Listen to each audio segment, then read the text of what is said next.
pagbati sa lahat. Ako'y nakatayo at nasa inarapan bilang isang mananalumpad.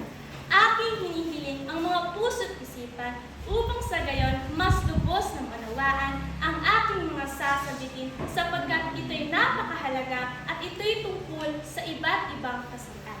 Ang talumpating ito ay pinamagatang kasarian. Hinggil sa ating kaalaman, may dalawang kasarian lang, ang lalaki at babae. Ngunit sa panahon ngayon, hindi lamang dalawa, kundi marami pa. Ang lesbian, gay, bisexual, transgender, queer, intersex, at asexual, o mas kilala bilang LGBTQIA+. Karamihan sa mga tao hindi gusto ang mga katulad nila.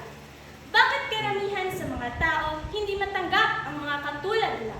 Mga taong mas pinili na apihin at husgahan ang mga LGBT. Tama ba na sila'y apihin dahil lamang sa kanilang napiling kasarian? Hindi! Hindi dapat. Sila din ay nasasaktan. Sila dapat ay nirerespeto at ginagalang. Mga lalaki na may pusong babae. Mga babae na may pusong lalaki at marami pa. Bakit kailangan ba natin silang saktan kung pwede lang naman natin silang tanggapin at hayaan? Hindi ko lubos maisip bakit kailangan pa natin umabot sa punto na sila'y saktan. Akala ng karamihan, hindi sila makukulong sa pang-aabuso at pang-aapin na kanilang ginagawa. Ngunit diyan sila nagkakamali. Meron ng mga batas ang LGBT. Isa na dito ang SOGIC. At sa kapang-aapi ba natin sa kanila, tayo ay umaangat?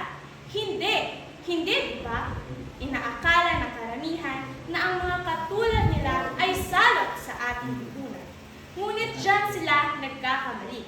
Isa na si Geraldine Roman sa mga patunay na ang mga katulad nila ay hindi salot. Siya ang pinakaunang transgender na congresswoman. Siya din ang nangunguna sa SOGIC upang maprotektahan sa diskriminasyon ang mga LGBT.